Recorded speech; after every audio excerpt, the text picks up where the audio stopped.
George Russell and Toto Wolff have given an honest reflection as Mercedes struggle at the Austrian Grand Prix. George Russell has agreed with Toto Wolff as Mercedes turn some attention to the British Grand Prix after a nightmare in Austria. Both the driver and the team boss are already looking ahead to Silverstone, having struggled in Spielberg. Russell was eliminated in Q2 of the sprint shootout after suffering a hydraulics failure ahead of the second session. Mechanics worked frantically to fix the issue, but their efforts were futile with the Mercedes star not able to return to the track. It leaves Russell P15 for the sprint race and a lot of work to do to earn any of the extra points on offer. He said, "Hydraulics failure, so not too sure the ins and outs. It's a real shame, the pace was looking strong.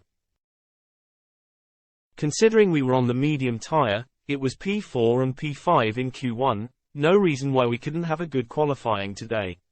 Especially with a new set of softs we had going into W3, I think top 5 was definitely on the cards.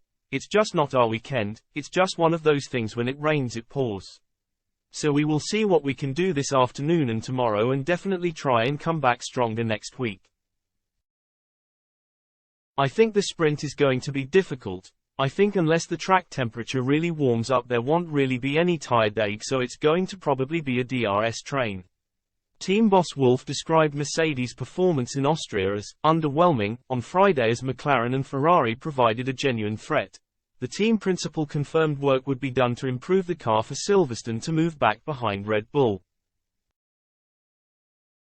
He explained, "We came with expectations that we would be fighting for P2 or P3, with the Ferraris and Aston Martins, and we underperformed. You see that the time gaps are not huge. You're talking 2/10 up and down, and it makes a big difference.